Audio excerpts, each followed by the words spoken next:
Halo, selamat malam rekan-rekan yang saya kasih dalam nama Tuhan Yesus. Kembali bersama dengan saya, Feby Timotius dari Bara Digital Ministry. Malam hari ini kita akan bersama-sama kembali belajar. Sebelum teman-teman mungkin sudah ada yang merayakan Natal dan mungkin beberapa hari ke depan gitu ya, dalam perayaan di tanggal 25. Nah, tapi sebelumnya kita mau belajar bersama dengan hambanya, Pendeta Daniel Ronda, tentang marilah sekarang kita ke Bethlehem. Ini bicara tentang respon atas penyataan Tuhan. Respon atas penyataan Tuhan yang dikemukakan siapa sih? Nah, nanti kita akan lebih jelas diterangkan dan apa maknanya dalam kehidupan rohani kita di hari ini. Sebelum kita akan bersama-sama belajar, kita mohon pimpinan Tuhan. Tuhan, kami percaya meyakini bahwa Engkau adalah Kristus yang mengasihi kami, yang sudah memberikan dirimu sendiri atas kehidupan kami.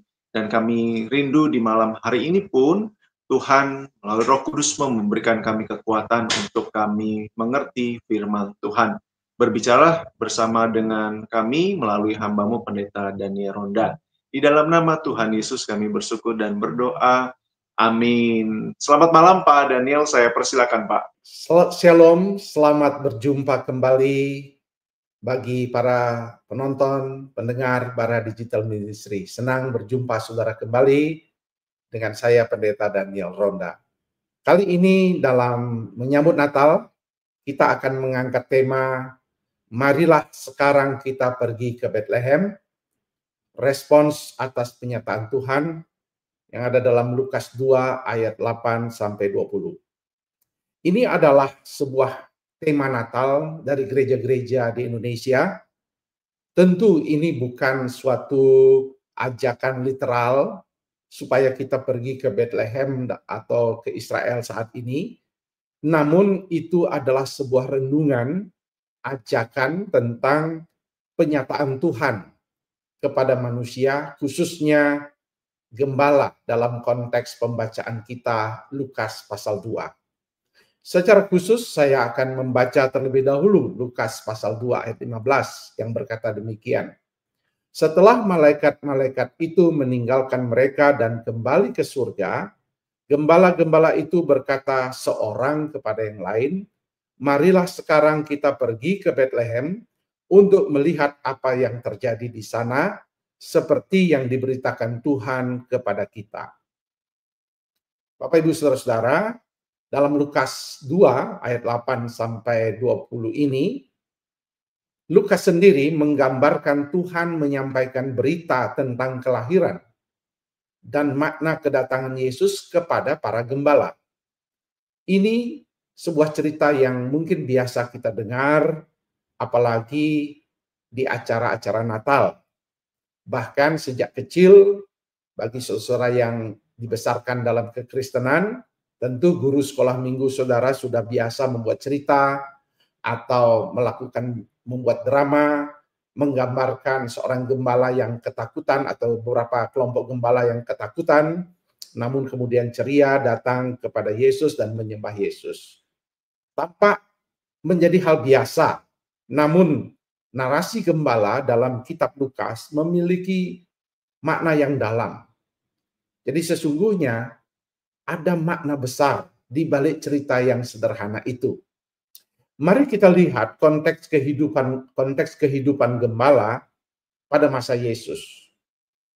Kita melihat bahwa penggembalaan atau kita mengetahui bersama pengembalaan sebagaimana pertanian juga merupakan inti dari kehidupan ekonomi kuno. Orang-orang di masyarakat di Timur Tengah menggunakan hampir semua bagian dari hewan yang mereka pelihara itu sebagai daging, susu, kulit, atau bulu, baik untuk pakaian, bahkan untuk rumah mungkin, bahkan kotoran pun dari hewan itu dipakai.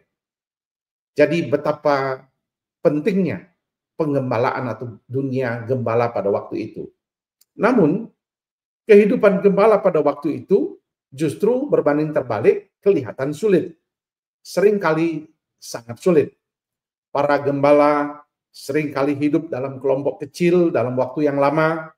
Mereka sering berpindah-pindah, membawa kawanan ternak dari satu padang rumput ke padang rumput yang lain, cuaca bisa tidak nyaman, mungkin berhadapan dengan panas, dingin, kekeringan, hujan, bahkan petir dan sebagainya. Hewan liar juga bisa menjadi ancaman. Beberapa gembala memang ada yang mempunyai kawanan ternaknya sendiri. Tetapi banyak juga gembala-gembala itu hanya pekerja upahan yang dieksploitasi oleh pemiliknya. Pada sisi lain, karena kerasnya hidup para gembala, akhirnya karakternya mereka kasar, bahkan dijuluki antisosial. Para gembala upahan misalnya terkadang memiliki reputasi suka menipu daripada pemiliknya. Pernah kejadian itu terungkap dalam kisah Yakub ya, dalam Kejadian 30. Kita melihat bagaimana Yakub pun mencuri atau mengambil yang terbaik dari kawanan domba Laban. Itu satu contoh. Selain itu, di Kekaisaran Roma, pada waktu itu mereka dijajah oleh Roma, Kekaisaran Romawi, ada paradigma piramida kelas, di mana ada kelas atas yang memiliki privilege atau keuntungan yang luar biasa, tetapi ada juga kelas bawah. Dan para gembala ini dalam strata orang-orang Kekaisaran Romawi masuk strata sosial paling bawah. Masyarakat pun akhirnya menstereotipkan gembala sebagai pembohong, penipu, pencuri. Jadi kalau Bapak Ibu mendengar kata gembala, dasar gembala berarti kamu itu seorang pembohong. Stereotip yang sangat buruk yang diberikan kepada profesi gembala. Bahkan dalam kasus-kasus hukum misalnya di pengadilan agama maupun pengadilan yang bersifat menangani masalah-masalah sipil, kesaksian para gembala tidak boleh diterima di pengadilan. Bahkan ada kota tertentu yang melarang, ada peraturannya melarang gembala dari kota lain masuk ke kota mereka, dan kecuali dia adalah penduduk kota itu. Tapi kalau dia penduduk kota lain tidak boleh masuk di gerbang kota atau di mana kota itu biasanya kota zaman kuno ada pintu gerbangnya, ada bentengnya. Dan mereka hanya boleh tinggal di luar, tidak boleh datang masuk ke kota itu. Begitu rendahnya penilaian orang terhadap gembala. Pandangan agama pun menurut pandangan agama Yahudi, termasuk agama Yahudi, memiliki juga pandangan yang rendah tentang gembala. Karena tugas gembala itu membuat mereka tidak bisa mematuhi hari-hari Sabat, aturan-aturan yang dibuat dalam Sabat. Bahkan mereka dianggap tidak bersih secara ritual, karena memang pekerjaan mereka pekerjaan yang kotor, dan seterusnya. Jadi, orang Farisi mengklasifikasikan para gembala ini sejajar dengan pemungut pajak, pemungut cukai, bahkan dengan pelacur, atau orang-orang yang berdosa berdasarkan pekerjaan mereka. Jadi walaupun pekerjaan ini penting, tapi sangat ironis sekali gambaran situasi yang ada, status yang mereka sandang sebagai seorang gembala. Inilah gambaran ironis tentang para gembala ini. Mereka direndahkan walaupun mereka dibutuhkan. Dan dalam konteks ini mereka juga paling banyak dalam masyarakat Bethlehem pada waktu itu. Kota Daud yang kemudian tempat kelahiran Kristus. Nah, bagi Lukas, tujuan penulisan ini, Roh Kudus menuntun dia menulis ini, kehidupan para gembala, untuk menyatakan dan melambangkan keberadaan manusia di zaman sekarang yang rusak. Tuhan menyampaikan berita tentang kelahiran Yesus kepada para gembala, sebelum menyampaikannya kepada siapapun. Itu adalah pesan yang kuat dari kitab Injil ini atau Injil Lukas ini kepada jemaat, bahwa dalam pelayanan Lukas, kerajaan Allah itu datang memang merupakan kabar baik bagi semua orang, bukan hanya strata sosial atas atau strata sosial tertentu saja. Tentu jangan salah paham, walaupun Injil Lukas berfokus kepada orang-orang strata rendah, bagaimana cara menarasikan kelahiran Yesus dengan cara yang sangat simpel dan sederhana, tetapi Lukas juga tentu ingin menggambarkan Injil itu kepada semua bangsa, semua strata sosial. Kita akan lihat contoh-contoh dalam Injil Lukas dan Kisah Para Rasul di mana orang-orang penting juga percaya kepada Yesus. Tetapi Lukas ingin menyampaikan pesan bahwa Injil, kabar baik, kabar keselamatan itu kepada semua umat manusia. Mari kita kembali kepada cerita gembala ini. Setelah kita mengetahui status sosialnya dan tujuan penulisan ini, maka mari kita kembali kepada konteks cerita ini. Kelompok yang terpinggirkan ini. Bagaimana Tuhan memberikan penyataan, bukan pernyataan ya, penyataan pewahyuan atau revelation kepada gembala ini. Ada detail yang menarik. Ketika gembala itu ketakutan. Apa artinya gembala itu ketakutan ketika malaikat datang dari langit yang datang dengan cahaya kemuliaan dalam ayat yang ke-8 itu. Bagaikan listrik megawatt yang muncul di konser-konser band saat ini. Tradisi Yahudi sering mengaitkan cahaya itu seperti adalah teofani. Ketakutan itu merupakan respon wajar dari yang disebut dalam bahasa Latinnya mysterium tremendum. Artinya ketika sesuatu datang dari langit, dari surga itu, maka itu responnya adalah tentunya ketakutan. Para gembala tahu dalam konteks agama Yahudi juga, umumnya mereka diberitahu bahwa akan ada penghakiman terakhir, kiamat yang drastis dan dramatis. Dan mereka berpikir bahwa cahaya yang muncul itu adalah hari kiamat, hari penghakiman buat mereka. Itu sebabnya dia ketakutan. Namun dalam cerita Lukas, ini bukan kiamat, tetapi justru datangnya sang terang sejati. Berita sukacita bagi dunia. Ada para berita detail yang menarik lagi selain ketakutan. Di antara para gembala, malaikat itu lalu menampakkan diri kepada mereka dan menyampaikan pesan.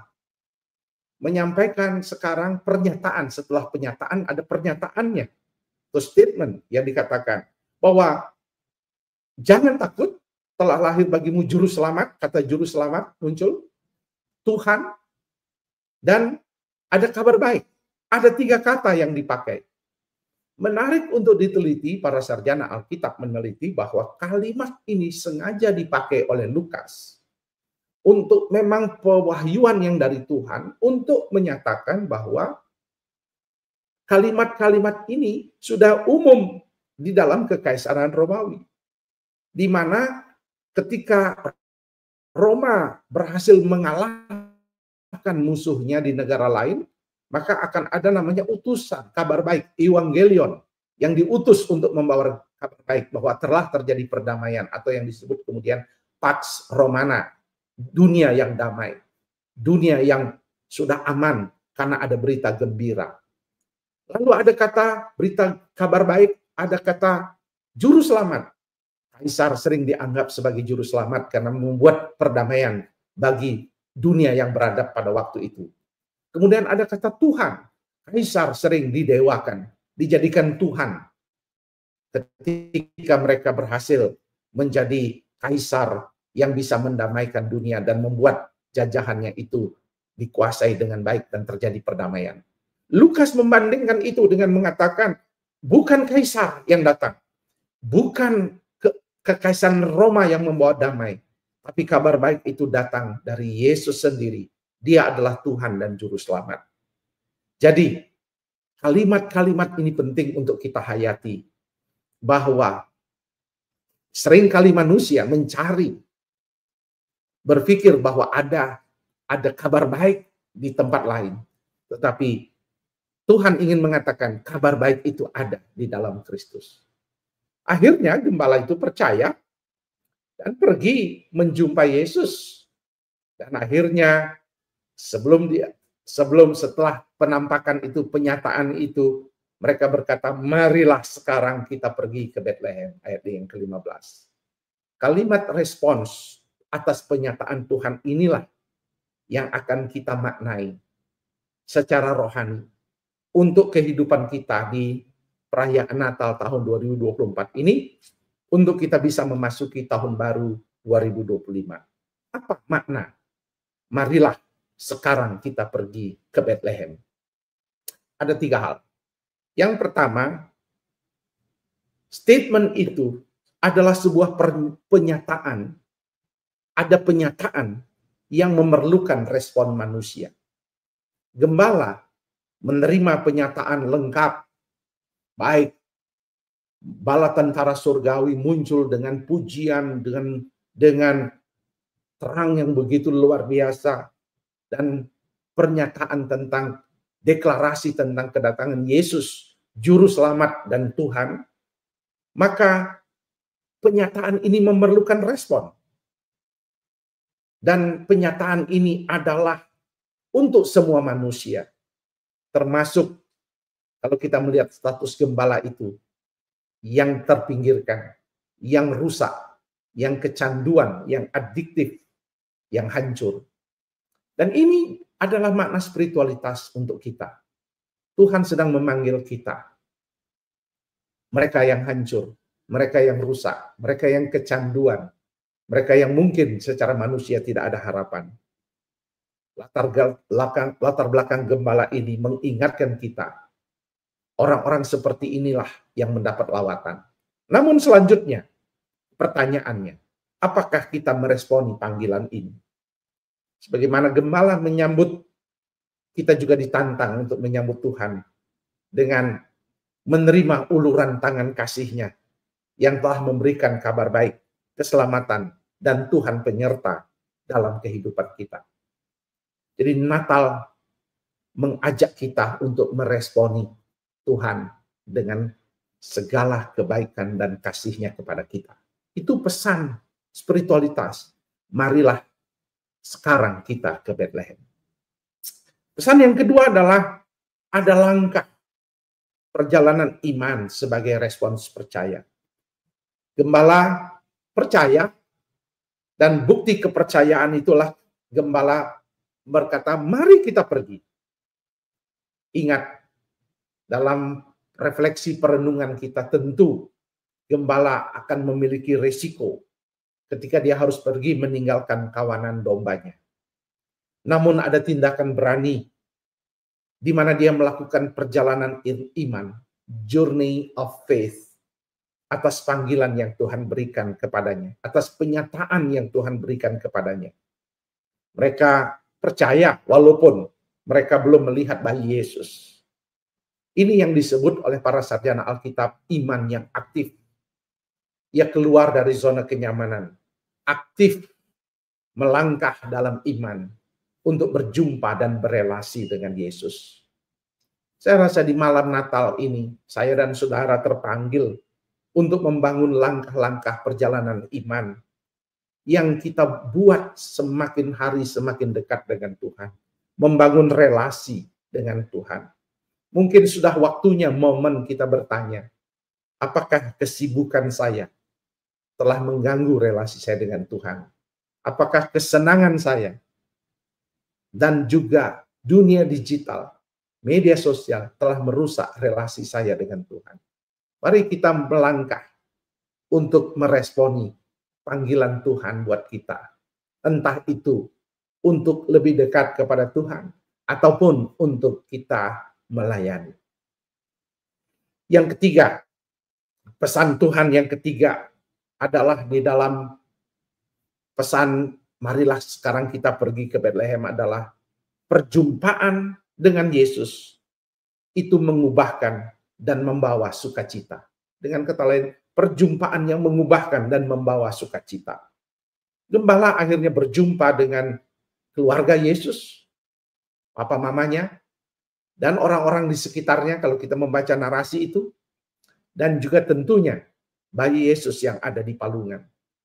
Para gembala dengan excited, dengan penuh sukacita menceritakannya, dan semua orang heran, ayat 20. Lalu mereka, para gembala ini, pulang dengan sukacita, karena apa yang dinyatakan oleh para malaikat sama dengan apa yang dilihatnya. Dia mengalami sukacita, drastis perubahan itu. Sifat Allah tentunya kita belajar di sini dalam peristiwa ini, menepati janjinya. Dia meneguhkan apa yang telah dijanjikannya selama ratusan tahun ketika umat Tuhan menanti suara Tuhan yang disebut 400 tahun masa silence, masa berdiam tanpa nabi. Hari ini Tuhan menepati janjinya. Namun bukan sifat itu yang kita fokuskan, karena Allah adalah Allah. Yang ditantang dari kita di hari Natal ini adalah, adakah perjumpaan kita dengan Yesus? Adakah spiritualitas kita, kegiatan keagamaan kita dengan Yesus telah mengubahkan saya menjadi manusia seperti Kristus hari lepas hari? Dan apakah saya siap menjadi saksinya? Atau saya telah menjadi orang yang kabur dan tidak pernah menunjukkan lagi identitas kekristenan saya? Apakah sukacita telah menjadi bagian esensial dalam perjalanan iman saya? Saudara, inilah 3 hal. Ajakan marilah kita sekarang pergi ke Bethlehem, memberikan makna spiritualitas yang mendalam bagi kita, orang yang telah diselamatkan, telah diangkat dari kerusakan yang begitu fatal, kecanduan yang begitu fatal, kehancuran yang begitu fatal, kepada keselamatan, kepada penyertaan Tuhan, dan kepada komitmen untuk membawa kabar baik. Jadi, sebagai penutup, marilah saya berharap saudara-saudara merenungkan ini, kalimat marilah sekarang kita ke Bethlehem adalah ajakan spiritualitas, ajakan Tuhan sendiri yang memerlukan respon kita. Mari kita berani melangkah memasuki tahun 2025 yang mungkin tidak mudah bagi kita. Biarkan hidup kita diubahkan oleh Tuhan sendiri. Dan biarkan hidup kita dipakai. Dan biarkan sukacita memenuhi hati kita. Karena dari sukacita itu akan ada transformasi-transformasi yang terjadi dalam kehidupan relasi kita dengan keluarga. Dan juga di dunia marketplace kita, karir kita, dan semua hal yang berhubungan dengan pelayanan kita. Saya mengajak saudara merenungkan akan hal ini. Sembari berdoa Tuhan menyertai saudara. Selamat Hari Natal, selamat memasuki tahun baru 2025. Tuhan memberkati. Amin. Baik, terima kasih Pak Daniel buat kesempatan yang indah ya, berbagi bersama dengan kita semua dari apa yang juga Pak Daniel renungkan dalam konteks para gembala ini, Pak. Nah, tergelitik ketika tadi ini kan bicara tentang bagaimana Allah menjelma di dalam Yesus dalam sebuah palungan gitu ya, di kandang sederhana, menunjukkan kepada orang-orang yang tadi Pak Daniel terpinggirkan oleh tradisi juga hukum Yahudi pada waktu itu, bahkan ya itu sepertinya sangat-sangat termarginalkan begitu Pak. Nah ini kan rasanya juga oke, berarti Yesus berterima dengan semua orang, termasuk juga orang yang terpinggirkan. Dan terima kasih Pak Daniel udah mention tentang harusnya Natal ya bicara tentang bagaimana spiritualitas yang semakin dalam untuk mengenal Tuhan Pak. Dan akhirnya seperti respon tadi ya, membawa kabar sukacita kepada banyak orang. Nah, tapi apakah ada pergeseran Pak? Seringkali ini juga mungkin momen yang tepat untuk mengingatkan kita semua, pergeseran dari apa yang tadi Pak Daniel sampaikan dengan kondisi saat ini yang rasanya jangan-jangan saya juga mengalami begitu ya, yang esensial itu akhirnya bukan yang saya renungkan, tetapi hal-hal yang tidak esensial. Mungkin ada kabar yang juga beberapa waktu lalu mempersiapkan Natal berantem gitu ya, bertengkar gara-gara mempersiapkan Natal. Mungkin di gereja-gereja gitu ya, memilih konsumsi apa jadi bisa ribut begitu. Nah ini kan ada sesuatu yang jadi berbeda dengan apa yang sebenarnya harusnya idealnya terjadi dalam Natal. Nah, Pak Daniel melihat itu bagaimana, Pak? Ya, memang kita harus menyadari bahwa pesan Lukas ini ditujukan kepada jemaat. Jadi ini bukan sebuah Injil yang tidak ada pendengarnya atau pembacanya maksud saya. Ada pembacanya, ada pendengarnya, dalam arti biasanya kan manuskrip itu dibaca. Nah, artinya secara esensi tentu jemaat mula-mula juga mengalami pergumulan-pergumulan yang sama sampai hari ini. Tetapi tentunya ada pergeseran dalam arti bentuknya yang berubah. Yang sama adalah misalnya seringkali kita setelah mendengar berita sukacita itu bergeser secara esensi menjadi akhirnya misalnya tidak mempedulikan si miskin dalam konteks Lukas.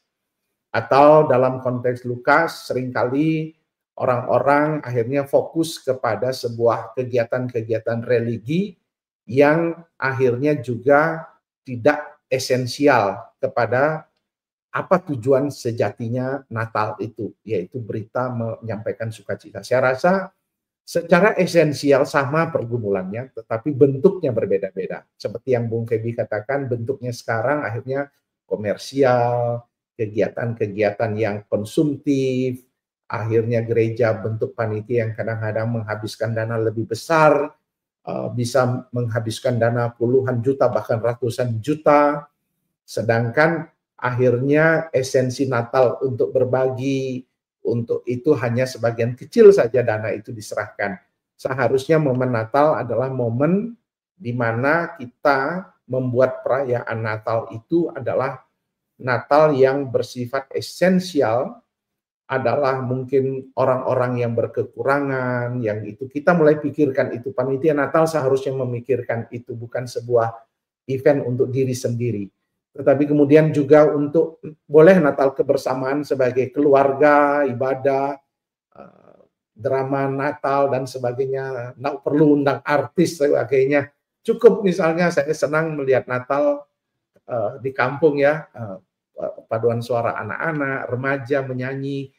Itu sebuah keakraban dan membangun rasa saling memiliki satu kepada yang lain, dan juga tentunya kemudian akhirnya membawa kepada komitmen dana yang terkumpulkan untuk bermisi dan sebagainya. Saya rasa dari esensi godaan akan sama, tetapi bentuknya beda-beda, tapi Tuhan ingin mengembalikan kita. Ketika Tuhan bilang, mari kita ke Bethlehem, saya rasa responnya adalah, mari kita fokus kepada apa yang sebenarnya Yesus ajarkan tentang peristiwa Natal itu. Baik, baik. Terima kasih Pak Daniel.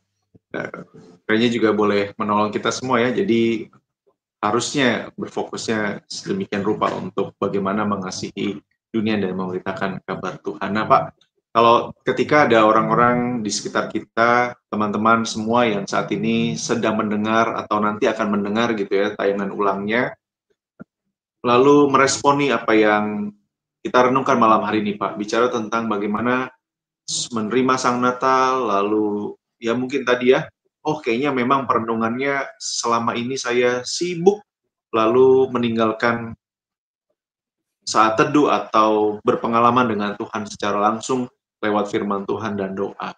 Lalu kayaknya pelayanan juga sudah kendor. Nah, setelah ketika mendengar ini, apa sih Pak step-step atau langkah-langkah praktis yang bisa kita lakukan sebagai orang muda atau sebagai siapapun juga jemaat Tuhan yang saya mau rindu lagi nih melayani gitu ya, jangan sampai termasuk ini hanya secara emosional lalu nanti ternyata dalam perjalanan waktunya. Nah, ini bagaimana step langkah praktis bagaimana melayani kembali dan juga menjaga ritme pelayanan itu tetap berkorbar Pak sampai mungkin dalam konteks Natal berikutnya. Ya, memang itu satu pertanyaan reflektif yang sangat penting dan baik ya.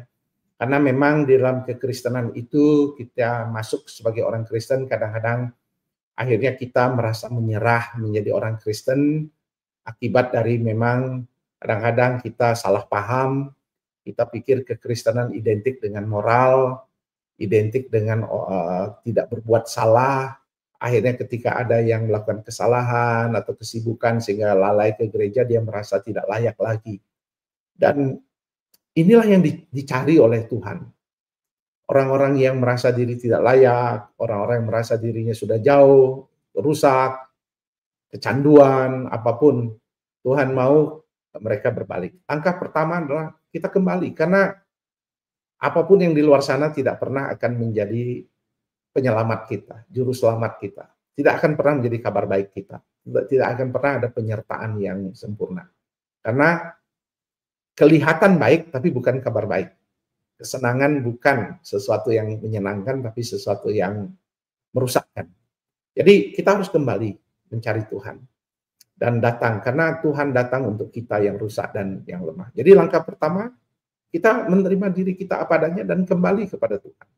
Langkah kedua tentu kita meresponi dengan berani melangkah. Journey of faith kita harus kita berani bertindak. Ya. Jangan kembali menyerah lagi setelah Natal, kita balik lagi dengan kebiasaan semula. Tapi kemudian mulai bertindak melepaskan.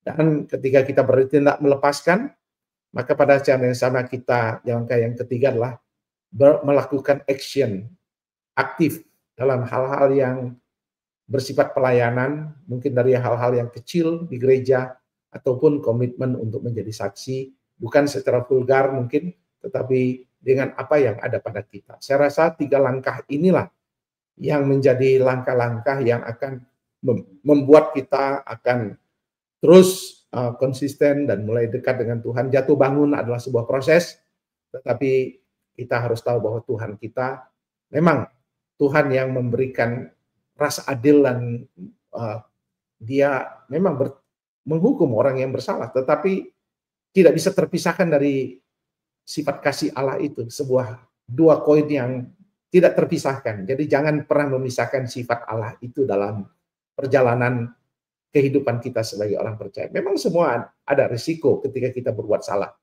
Kita bermain pisau, pasti kita akan terluka. Tapi tidak pernah sifat Allah itu berdiri sendiri dan terpisahkan. Dia adalah sebuah satu kesatuan yang tidak mudah kita definisikan secara manusia, tetapi sebuah pengalaman iman yang perlu kita hidupi dalam perjalanan kita. Seperti itu, Bung. Wow. Terima kasih untuk pesan yang kuat buat kita semua, Pak, dan juga dalam praktis dalam kehidupan kita sebagai umat Tuhan. Nah, terima kasih Pak Daniel malam hari ini sudah menolong kita semua untuk melihat lebih dalam segala sesuatu yang harusnya ini secara keterlibatan kita sebagai pribadi untuk mengalami, merasakan, dan menceritakan kasih Tuhan. Saya persilakan kalau ada closing statement dari Pak Daniel untuk menutup malam hari ini dan juga sekaligus menolong kita di dalam doa, Pak.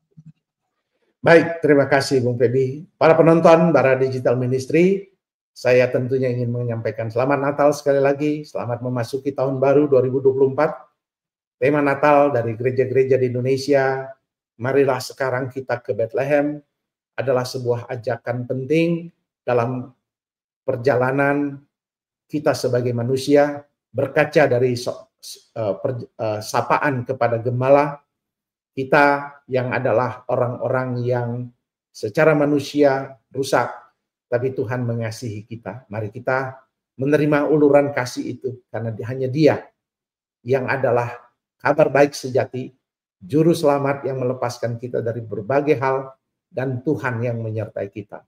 Jadi mari kita berkomitmen untuk kembali setia dan menjadi saksinya. Selamat memasuki tahun yang baru, Tuhan menyertai kita. Mari kita berdoa. Bapa kami yang di surga, terima kasih. Hari ini kami bersyukur karena kami boleh mendengarkan pesan Natal. Kuatkan kami dalam menyambut Natal dan sertai kami ketika kami menyambut tahun 2025. Ada banyak hal berat yang kami akan lewati, tapi kami percaya Tuhan bersama kami. Tolong kami ya Tuhan, kuatkan kami ya Tuhan. Berkati pelayanan Bara Digital Ministry. Berkati para penonton kami. Dalam nama Yesus kami berdoa. Haleluya. Amin.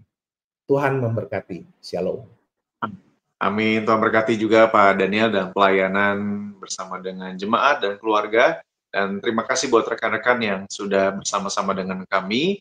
Dan jangan lupa untuk sebarluaskan video pembelajaran ini kepada sebanyak mungkin orang, sehingga orang lain juga diberkati dengan kebenaran firman Tuhan. Saya Febi dan juga Pak Daniel Ronda, kami undur diri, dan buat teman-teman sekali lagi selamat Natal, selamat memperingati kelahiran Kristus, dan juga harus pastikan Kristus sudah lahir di hidup kita semua.